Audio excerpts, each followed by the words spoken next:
ආයිබෝවන් හැම දිනාට මම සුවති දිවියක් ප්‍රාර්ථනා කරනවා.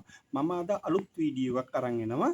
අද මම කියලා දෙන්නේ කටු අනෝදකොළ, කුරුඳු පොතු, කළුදුරු, උළුහාල් වලින් අරුම පුදුම තේ පානයක් හදාගන්නේ විදිය. මේ තේ පානය උදේ හවස පාවිච්චි කරොත් ඔයාලගේ ඇඟේ තියෙන දියවැඩියා තත්ත්වය, කොලෙස්ටරෝල්, පැටි ලිවර්, අක්මාවේ තෙල් තැම්පත් වීම, පිළිකා සෛල නැති කිරීම, ගෑස්ට්‍රයිටිස් රෝගය සුව කිරීමට නිට්ටාවට සුව කරගන්න පුළුවන්. මම ආදරයෙන් ඉල්ලා සිටින සියලු දෙනාට මේ වීඩියෝ එක ෂෙයා කරලා ඔයාලා සියලු දෙනා එක්ක බෙදා ගන්න කියලා.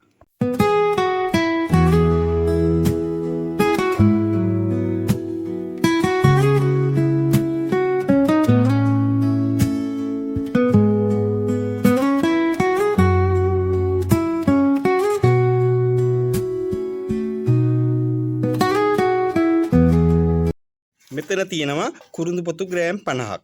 මෙතන තියෙනවා කටු අනෝදකොළ 10ක්. මෙතන තියෙනවා උළුහාල් ග්‍රෑම් 100ක්. මෙතන තියෙනවා කළුදුරු ග්‍රෑම් 100ක්. කළුදුරු වලින් මැරිච්ච මිනිහෙකුට පණ දෙන්න විතරයි බැරි කළුදුරු වලින්. ඒ වගේම තමයි ගොඩක් ඖෂධීය ගුණයක් තියෙන වර්ගයක් තමයි මේ කළුදුරු කියන්නේ. ඒ වගේම උළුහාල් වලින් දියවැඩියාව කොලෙස්ටරෝල් නැති කරනවා. කුරුඳු පොතු වලිනුත් දියවැඩියාව කොලෙස්ටරෝල් නැති කරනවා.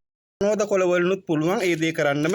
කොලෙස්ටරෝල් දියවැඩියාව නැති කරන්න පුළුවන්. ගෑස්ට්‍රයිටිස් තත්ත්වය නැති කරනවා. මේ ඔක්කොම එකට එකතු කරලා බ්ලෙන්ඩර් කරලා තමයි කුඩු කරගන්නේ. මේ කුඩු එක උදේ හවස උණු වතුරට දාලා පෙරලා පාවිච්චි කරන්න.